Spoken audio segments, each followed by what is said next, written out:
My family laughed at my $10 hoodie at my sister's lavish engagement party, and her fiancé sneered, "Did you Uber here?" They've always thought I was the family failure, so I just nodded. The next morning, that same fiancé walked into my boardroom, asking me, the woman in the hoodie, for a multi-million-dollar investment. This is where the story truly begins, and you won't want to miss what happens. Make sure you're subscribed to see it through to the end. We're always curious. Where in the world are you all watching from today? Let us know in the comments. The private club was nauseatingly opulent. It smelled like old money and new, a cloying mix of antique wood polish and expensive, competing perfumes. I had been working for 72 hours straight, closing a brutal acquisition deal that had involved 3 different time zones and enough caffeine to stop a human heart. I was exhausted, my brain felt like cotton, and all I wanted was my bed. Instead, I was at my sister Sophie's engagement party. I hadn't even had time to go home. I'd come straight from the office, still in what my CFO, Benedict, called my crisis uniform, a worn, comfortable $10 gray hoodie, a pair of faded jeans, and sneakers. It was the last thing on my mind. My company had just absorbed a major competitor, a move that would secure our position in the sustainable tech market for the next decade. My clothes were irrelevant. To my family, however, they were everything. I spotted them holding court by a massive floor-to-ceiling window overlooking the city. My sister, Sophie, looked like a princess from a movie, draped in a white silk dress that probably cost more than my first car. She was flanked by our aunts, uncles, and cousins, all of them glittering and preened. As I approached, the bubble of cheerful conversation didn't just quiet down, it popped. Every eye went to my hoodie. "Emma," my mother said, her voice tight with that familiar, brittle disappointment. You look tired." "I am, Mom. It's been a long week," I said, trying to summon a smile. Sophie, however, had no such restraint. Her perfectly painted smile faltered, replaced by a flash of genuine anger. "Emma, really? You couldn't try, just once? It's my engagement party. Look at you. It's embarrassing." "I'm sorry, Sophie, work was intense," I offered weakly. "Work," my uncle snorted, adjusting his bow tie. "Still tinkering with those little computer projects in your garage, Emma." They still thought I ran a glorified repair shop. I had never corrected them. Years ago, I had tried to explain what my company, Heliostech, did, that we were developing carbon capture technology and advanced battery storage. Their eyes had glazed over. To them, if it wasn't law, medicine, or real estate, it wasn't a real job. It was just Emma's hobby. It was then that he appeared, sliding an arm around Sophie's waist. Marcus, the fiancé. I had only met him once before, and my impression had been one of polished, empty arrogance. He was handsome in a way that seemed focus-grouped, with perfect teeth and a watch that screamed its price tag across the room. He looked me up and down, a slow, condescending smirk spreading across his face. "This is her," Sophie said, her voice dropping to a theatrical whisper. "This is my sister, Emma." Marcus chuckled. It wasn't a kind sound. "This is the brilliant, older sister you told me about, the one who's artistic." He leaned in, his voice loud enough for everyone in our circle to hear. "Rough night, did you Uber here?" The implication was clear. I couldn't possibly afford a car. I couldn't possibly afford the valet. I was the poor relation, the family failure, the one who had dropped out of a prestigious college all those years ago and never recovered. The laughter from my cousins was polite but sharp. I looked at Sophie, hoping for even a flicker of defense. She just looked away, fussing with Marcus's lapel, her cheeks pink with shame. Not shame for him, but shame for me. I was too tired to fight. Too tired to explain that I had driven myself in a car that cost more than his entire outfit, or that the tinkering I did was currently valued at $9 billion. It didn't matter. In their eyes, I was, and always would be, the girl in the $10 hoodie. I gave a small, weary nod, something like that. "Well," Marcus said, patting my shoulder with a painful amount of condescension, Don't bother the servers too much. I'm sure the champagne is a bit outside your usual price range. He steered Sophie away, and the laughter resumed, leaving me standing alone in their wake. I stayed for another 10 minutes, just long enough to be polite, before slipping out the door. No one noticed me leave. As I sat in my car, the quiet hum of the high-performance electric engine a stark contrast to the noise inside, I let my head fall back against the headrest. The humiliation was a familiar, dull ache, but underneath it, a new, cold feeling was settling in. It wasn't anger, not yet, it was resolve. They thought I was a joke. They had forgotten who I was, what I had built. They had forgotten everything. The betrayal, in that moment, felt sharper and more painful than any business negotiation I had ever endured. The next day was a Saturday. I had blessedly, mercifully, slept for 10 solid hours, and the fog of exhaustion was finally beginning to lift. I was sitting at my kitchen island, nursing a cup of coffee and reviewing quarterly projections on my laptop, when my phone buzzed. It was Sophie. I sighed, bracing myself, and tapped the speakerphone. "Hi, Sophie." "I cannot believe you, Emma." "No, hello. No, how are you?" Just the immediate, shrill cut of her indignation. "Good morning to you, too," I said dryly, taking a sip of coffee. Do you have any idea how embarrassing that was? Marcus's parents were there, his boss was there, and my sister, my own sister, shows up looking like she just rolled out of a dumpster. "A hoodie, Emma, a gray hoodie." "It was clean," I said, unable to help myself. "That's not the point, and you know it. It's about respect. You have none. You just float through life in your own little world doing your projects, and you don't care who you humiliate. Marcus's boss, Henry, even asked if you were, struggling.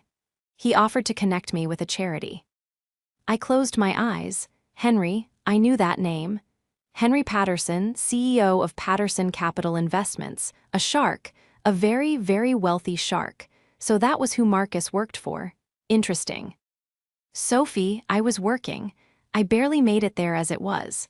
I'm sorry if my clothes weren't up to par, but it was the best I could do." "That's your problem, Emma. It's always the best you can do, and it's never good enough," she snapped. "Why can't you just be normal? Get a real job, buy a nice dress. Why is that so hard for you?" The irony was so thick I could barely breathe. Here I was, the CEO of a multi-billion-dollar corporation, being told to get a real job by my sister, whose entire career consisted of posting pictures of sponsored products on the internet. "I have a real job, Sophie." "Oh, please," she scoffed. "We all know you're just living off what Mom left you. It's sad. I'm just lucky Marcus is so successful. He's going to take care of me. He's going to take care of this whole family." A prickle of alarm went through me. "What do you mean?" "He's got a huge presentation on Monday. Life-changing. He's pitching this massive new energy fund to some private tech firm. He said if he lands this, we're set for life.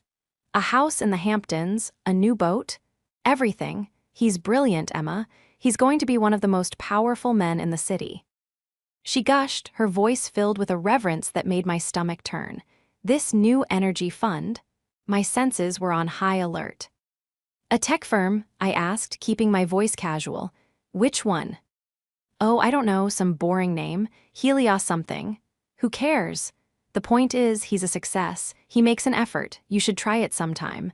I've got to go. We're looking at yachts." The line clicked dead. I stared at the phone, the pieces clicking into place with a sickening thud. Heliostech, my company. Marcus was pitching my company on Monday. The humiliation from the night before was instantly replaced by a cold, sharp dread. Marcus wasn't just an arrogant fool. He was an arrogant fool who was about to walk into my boardroom. And my sister, the person whose future was now tied to his, had just broadcasted his entire, life-changing plan to me. I picked up my phone and sent a text to Benedict, my CFO. "Me, Benedict, can you send me the full due diligence package on the Patterson Capital pitch for Monday? I want to review it myself this weekend." My phone buzzed almost immediately. "Benedict, of course, everything okay? I thought you were taking the weekend off. Me, change of plans. I'll be leading the Monday meeting. Benedict, they're just a mid-level fund. This is SVP Marcus last name. You don't need to handle this, I can.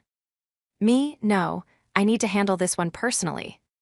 I thought about Sophie, her voice dripping with disdain as she told me to get a real job. I thought about Marcus, his cruel smirk as he asked if I'd taken an Uber. Sophie was right about one thing. He was pitching a company called Helios something. But she had forgotten one crucial thing. She had forgotten who had founded it. They had all forgotten. The roots of my family's willful ignorance ran deep, planted 20 years ago in the sterile white halls of a hospital. I was 19, in my sophomore year at a top-tier university, on a full-ride scholarship for physics. Sophie was a carefree 14-year-old, already obsessed with fashion and popularity. Then, our mother got sick. It was a brutal, fast-moving cancer. The doctors gave her 6 months. My father had passed years earlier, leaving us with a modest life insurance policy. Why in a house that was falling apart? There was no one else. So I dropped out. I came home and spent the next year learning to administer IV drips, manage pain medication schedules, and hold my mother's hand as she faded. Sophie, by contrast, retreated. She couldn't handle the sickness, the fear, the reality of it. She buried herself in school, friends, and applying for summer programs abroad. I didn't blame her. She was just a kid. I was the older sister. It was my job. When our mother passed, she left us what little she had, the house and about $50,000 in savings. Sophie, then accepted into a university in London, took half of the money for her tuition and living expenses. It was what Mom would have wanted. I took my half and stayed in the garage of the house we could no longer afford. While Sophie was attending fashion shows and networking at European parties, I was soldering circuit boards and writing code. I sold the house, moved into a tiny apartment, and poured every cent and every waking hour into an idea I'd had in my physics classes, a new, hyper-efficient method for utility-scale battery storage. For the first 5 years, I lived on instant noodles and desperation. I took on freelance coding jobs just to pay for new components. I was the dropout, the failure, the eccentric girl who tinkered in her garage. When Sophie came home for holidays, draped in new clothes and talking about her glamorous friends, I was the embarrassing, oil-stained smudge in the family photos. "When are you going to give up this thing, Emma, and get a real job?" she'd ask, her nose wrinkled at the mess on my dining table. "It's close," I'd murmur, not looking up from a schematic. The family narrative was set in stone. Sophie was the bright, successful, cosmopolitan one.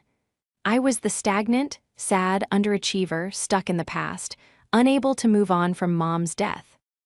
Then I had my breakthrough. I solved the energy loss problem. I secured my first patent. Within 6 months, I had venture capital. Within 2 years, Heliostech was born. Within 5, we were profitable. Now, 10 years later, we were a quiet giant in the sustainable energy sector, the backbone for half the green energy grids in the country. I never told them. It wasn't a deliberate secret at first. I tried. I'd mention a big contract or a new office, and my mother's sisters would just pat my hand and say, "That's nice, dear. Did you hear Sophie is modeling for a magazine in Paris?" My success was incomprehensible to them. It didn't look like their definition of success. I didn't live in a penthouse. I lived in a modest, private condo. I didn't wear designer labels. I wore hoodies and jeans because I was comfortable in them. I didn't go to galas. I went to energy symposiums and labs. My wealth was silent. It was in stock, in patents, in the 5,000 employees who worked for me. The disconnect had become a chasm. I was the family charity case. And now, Marcus was standing on the other side of that chasm, about to try and jump. He was so perfectly a product of Sophie's world. All shine, no substance. I'd heard the whispers about him. He was a ruthless climber at Patterson Capital. He was known for bold, risky plays and for taking credit for other people's work. He was all about status, the right clubs, the right car, the right woman on his arm. Sophie, with her social media followers and established family name, was the perfect accessory. His disdain for me at the party wasn't just a simple slight, it was a calculated move. By putting me down, he was elevating himself and Sophie. He was reinforcing the family narrative: I am the successful one, she is the failure. We are the ones who matter. He saw me as a loser, a drain on the family he was marrying into. He had openly asked Sophie why she even bothered with me. The file Benedict had sent over was thin. That was the only word for it. Marcus was proposing a new green energy impact fund. On the surface, it was all the right buzzwords: sustainable, disruptive, next-gen, but the numbers were a fantasy. The projections were wildly optimistic, based on unproven technologies and speculative market shifts.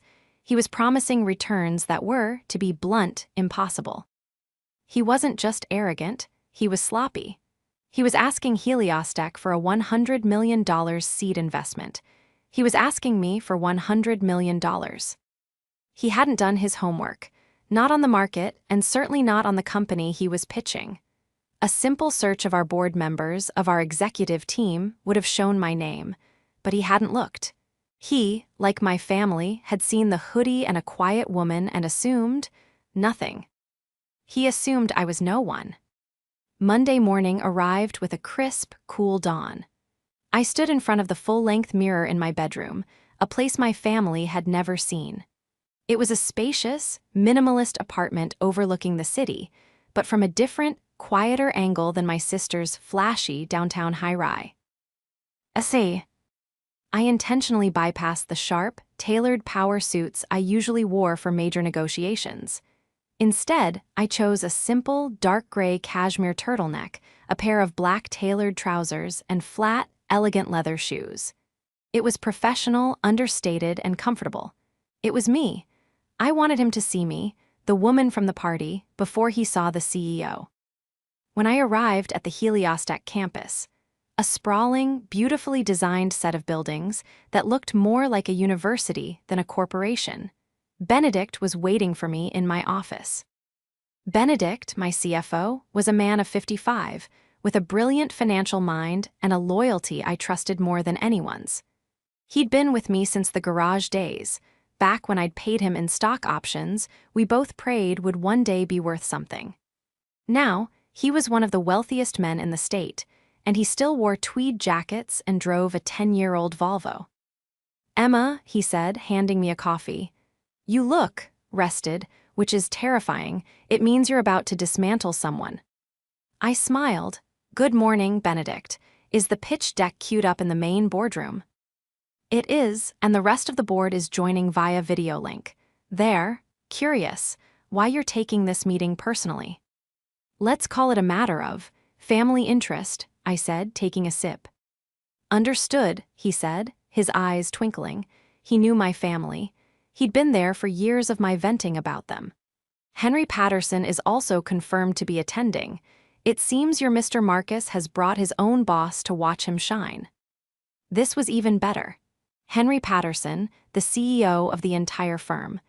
The man who had allegedly offered to connect Sophie with a charity for her struggling sister. "Excellent," I said. "Let's make sure the audio is perfect. I want everyone to hear this."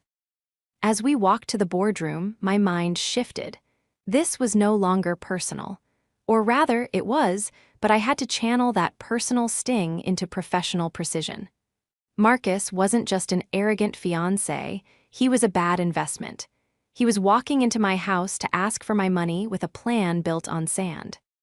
My clever trap was not a trap at all. It was my life. It was my company. The leverage I had was simply the truth. My investigation had been a 2-hour deep dive on Sunday afternoon, cross-referencing his fund's proposals with our own proprietary market data. His entire premise was built on a new type of solar panel technology that he claimed was revolutionary. I knew the company he was sourcing it from. I had personally vetted them 6 months ago. Their tech was flawed. It overheated, had a high failure rate, and the CEO was currently under investigation. Marcus hadn't just been sloppy, He was either deeply incompetent or knowingly fraudulent. He was pitching a dead-on-arrival product.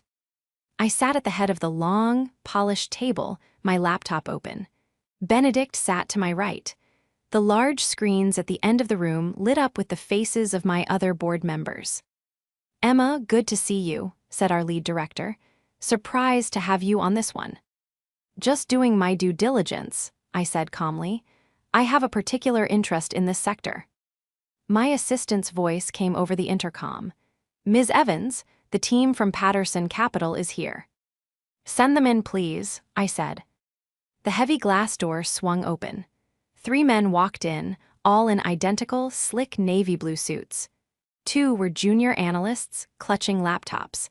And in the lead, radiating an almost comical amount of swagger, was Marcus. He was laughing at something one of his analysts had said. He didn't even look at the head of the table. He, like his junior team, immediately focused on Benedict, the only other man in a suit in the room. "Benedict, I assume," Marcus said, striding forward and extending his hand to my CFO. "Marcus' last name. Great to finally meet. This," he said, gesturing around the room, "is a very impressive setup you've got. And that must be Mr. Patterson," he said, nodding respectfully to the screen where Henry's face was displayed. "Marcus," Henry's voice boomed, "don't waste their time, get to it." "Of course," Marcus said. He turned to his team. "Let's get set up." He still hadn't looked at me. I was just part of the furniture. A secretary, maybe, or a junior associate there to take notes. I just sat, watched, and waited. He plugged in his laptop, and his presentation's title screen flashed onto the main wall. "The Future of Green, an Impact Fund." "Gentlemen," Marcus began, his voice smooth and practiced. "And, lady," he gave me a cursory, dismissive nod, as if just noticing me. "What we are about to show you is not just an investment, it is a revolution." I let him talk. For 20 minutes, Marcus put on a show. He paced. He gesticulated. He used words like synergy, disruption, and paradigm shift. He painted a beautiful picture of a future where his fund would single-handedly solve the energy crisis, all while delivering a 40% return to its initial investors. He directed every word, every point of eye contact, to Benedict and to the screen where Henry Patterson was watching. I just sat, my hands steepled, my expression neutral. I was invisible to him. It was a fascinating, if infuriating, display of unconscious bias. He could not see power in a woman sitting quietly at the head of a table. He finally arrived at his key technology, the flawed solar panels.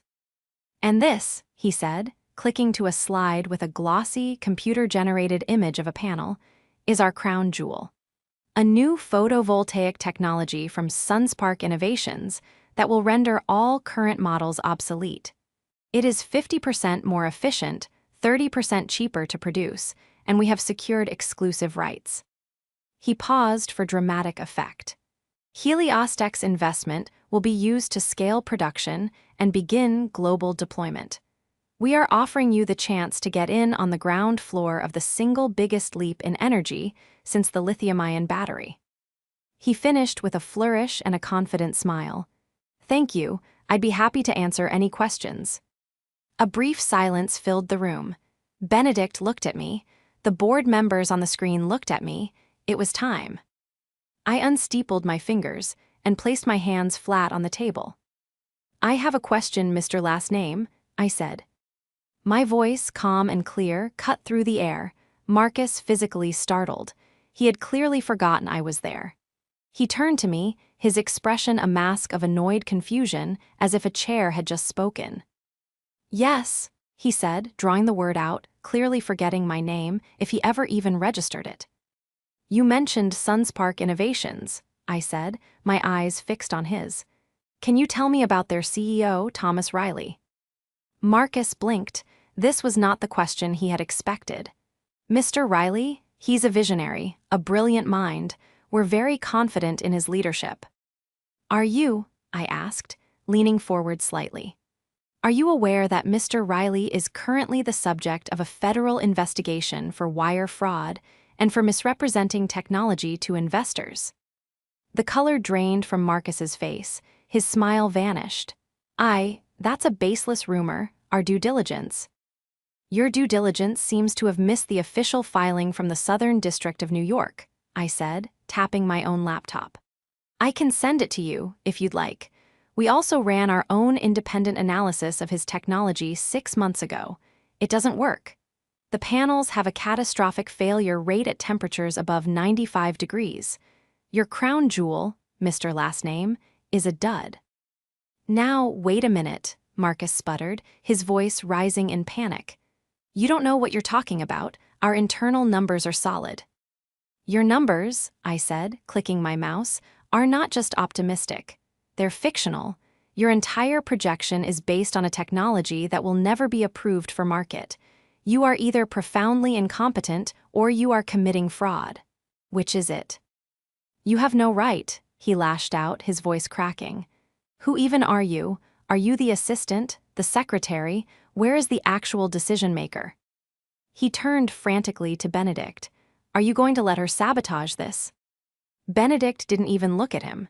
He just kept his eyes on me, a faint smile on his lips. On the main screen, Henry Patterson's face had turned to stone. Marcus, Henry's voice cut in, sharp as glass. Answer the woman's question. Marcus looked back at me, his eyes wide with a dawning, sickening horror. He was finally seeing me. He was finally connecting the dots. The quiet woman at the table, the name of the company, Helios.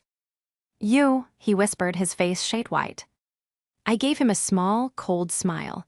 I let the silence stretch out, filling the room, pressing down on him. Mr. Marcus' last name? I said, my voice perfectly level. My name is Emma Evans. I am the founder, CEO, and chairwoman of the board of Helios Tech. I am the decision-maker. And the baseless rumor I mentioned? It came from my legal team, who discovered it while we were preparing to sue Sunspark for attempting to sell us that same fraudulent tech. I watched the man who, 48 hours earlier, had mocked me for my clothes and my perceived poverty, completely and utterly disintegrate. His swagger evaporated, leaving behind a terrified, hollow shell. He opened his mouth, but no sound came out. So, I continued, leaning back in my chair. Let's go back to your numbers.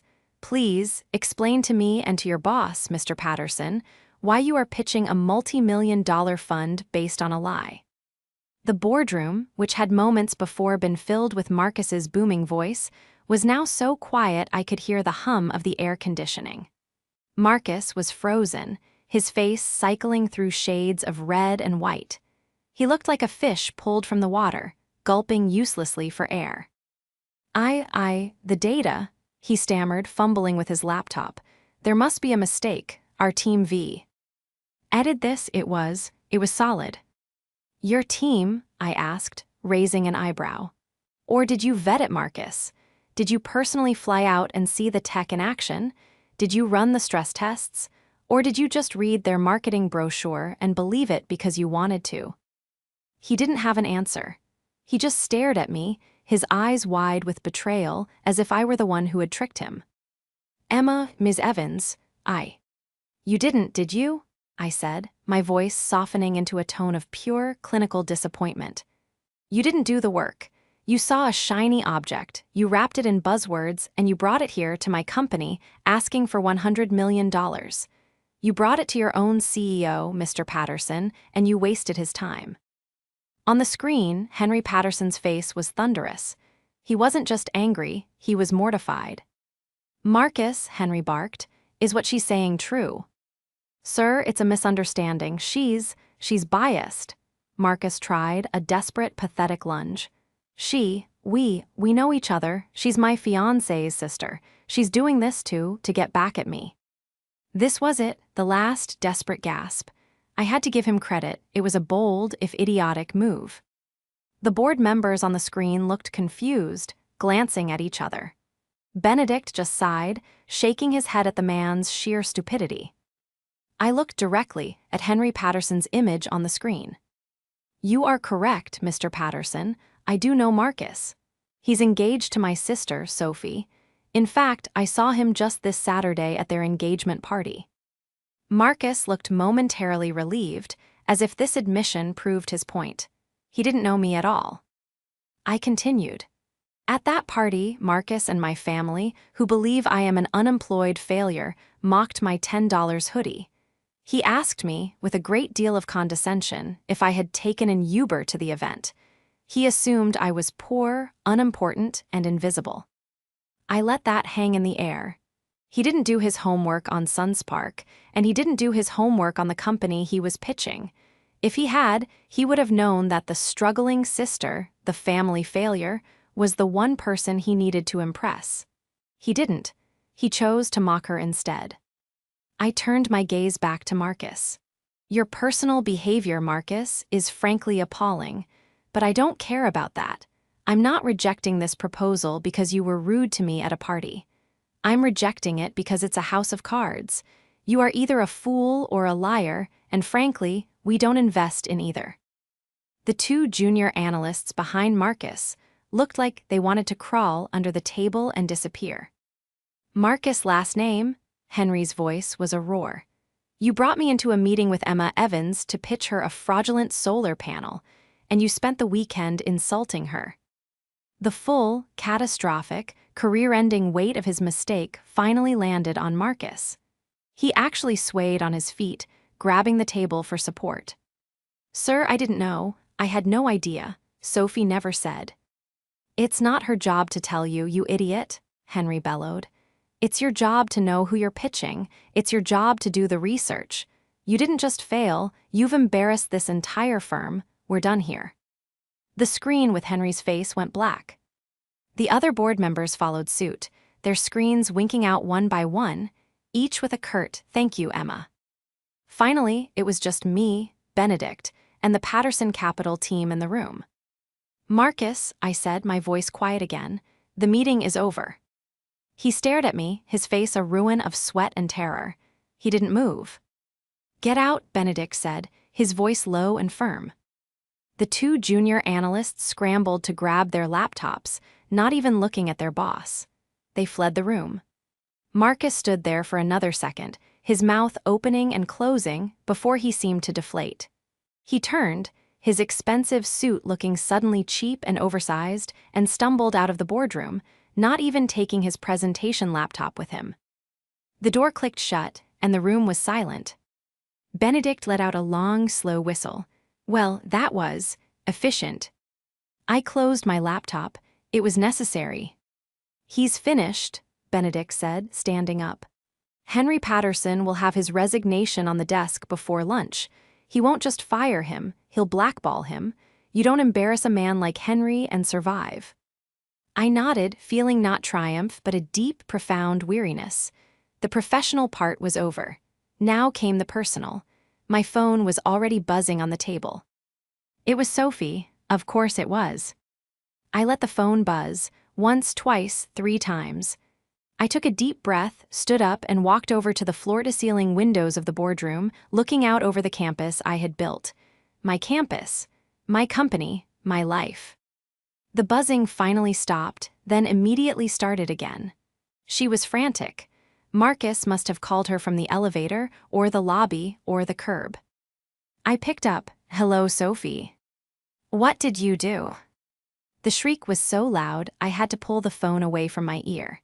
It was a raw, primal scream of pure, unadulterated rage. "What did you do to HIM, Emma? He's crying. He said you ruined HIM. He said you got HIM fired. Good morning, Sophie. I'm in a meeting. Is this important?" I said, my voice as calm as a frozen lake. Is it important? Is it? You did this. You were jealous. You've always been jealous of me. You couldn't stand that I was happy, that I had someone successful, so what did you do? I did my job, I said simply. Marcus brought a proposal to my company. I reviewed it. It was a bad proposal, Sophie. It was based on lies, so I rejected it. His boss, Henry Patterson, was in the meeting. He was the one who was upset. It seems Marcus didn't do his research. There was a stunned silence on the other end. All I could hear was her sharp, ragged breathing. Your company, she whispered, the words confused. What are you talking about? Your little garage business. What does that have to do with Henry Patterson? The climax wasn't in the boardroom. The climax was here now, on this phone call. The final, systematic exposure of the truth. Sophie, I said, my patience, worn thin over 2 decades, finally snapping. I don't have a garage business. I haven't for 15 years. The little project I was tinkering with is Helios Deck. The company Marcus was pitching. I am the founder and CEO. The buildings he was in, they're mine. The $100 million he was asking for, it's my money. More silence. I could picture her perfect makeup running, her mind refusing to process the words. No, she said, it was a weak, flimsy denial. No, you're lying, you live in that tiny condo. You wear hoodies. I live in the penthouse at the Crystal Tower, Sophie, not the condo I rented 10 years ago. And I wear hoodies because I like them. I don't wear them because I'm poor. I wear them because I'm rich enough not to care what people like you and Marcus think about my clothes. I let the words land, hard and sharp. I dropped out of college to take care of our mother while you went to London. I took my half of the inheritance and I built an empire. I built it from nothing. While you and the rest of the family were laughing at me, calling me a failure, I was building this. She stammered, you never said, why didn't you say anything? Would you have listened? I shot back. Would you have believed me, or would you have just glazed over and talked about a party in Paris? I am the family failure, remember? The struggling sister, the one you were so embarrassed by. Marcus, he lost his job. She whimpered, the fight gone, replaced by a child's pathetic wail. Yes, he did, I said, my voice turning to ice. He lost his job because he was arrogant, incompetent, and tried to defraud my company. He lost his job because he humiliated a woman at a party on Saturday, not realizing she was the CEO who held his entire career in her hands on Monday. He didn't just lose his job, Sophie. He lost yours. Or did you think he loved you? He loved the idea of you. He loved your family name. He thought he was marrying into status. He just found out all the status, all the money he ever wanted, belongs to me, and he just found out he can never, ever have it. That was the final blow. I heard a sound, a sharp gasp that turned into a sob. The engagement is over, Sophie. You just don't know it yet. That man will be gone by tonight. Because the one thing he wanted, it's not you. It's me, or rather what I have, and I just told him no. I let her cry. I let her finally, after 20 years, absorb the reality of the situation. The world she had built, her entire sense of superiority, had been based on a complete and utter fiction. The sister she pitied was the one holding all the cards. The man she adored was a fraud. Her sobs were a storm, and in the middle of it, I felt a strange, quiet sense of peace.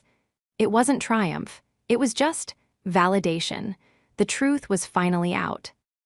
The downfall was as swift as Benedict had predicted. By 4:00 p.m., Marcus had been resigned from Patterson Capital. By Tuesday morning, news of his disastrous pitch, linked to the fraudulent SunSpark tech, was already a quiet rumor on industry blogs. He was finished. Just as I had predicted, he was also gone. Sophie called me late Tuesday night, her voice hollow. He had packed his things while she was in the shower. He left his engagement ring on the kitchen counter with a one-sentence note that blamed her for everything. He'd said she had misrepresented her family's connections. The engagement was over. The social media posts were deleted. The man she thought was her brilliant future had vanished like a ghost, leaving nothing but debts and humiliation. For a week, I heard nothing. I gave her space. I ran my company, I held meetings, I finalized the acquisition that had made me so tired in the first place. My life continued. Then the following Sunday, my intercom buzzed. It was Sophie. I let her up. When she stepped out of the elevator into my penthouse, she looked small. She wasn't wearing an influencer's outfit. She was in sweatpants and an old t-shirt, her hair in a messy bun, her eyes red and puffy. She looked like a real person. She stared around my apartment, at the minimalist art, the wall of books, the sprawling view. "This is," she whispered, "this is where you live." "This is where I live," I confirmed, gesturing to the sofa. "Coffee." She just nodded, sinking into the cushion. I made 2 mugs and sat across from her. We sat in silence for a long time. "Why were you so nice about it?" she finally asked, her voice barely audible. "What do you mean?" "All those years, I was horrible to you. I called you a failure. I was embarrassed by you. Aunt Clara always said you were living in the past. We all pitied you, and you just let us.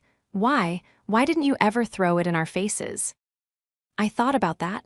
I tried at first, you didn't want to hear it, and then, I guess I just got busy, what you all thought of me. It stopped mattering. I was building this. I was happy. Your opinion was just noise. It only started to matter when you brought Marcus into it, when he tried to bring his arrogance and his lies into my world, into my company. She flinched. "He was a fool." "Yes," I agreed, "he was." "I was a fool, too," she said, tears welling up in her eyes again.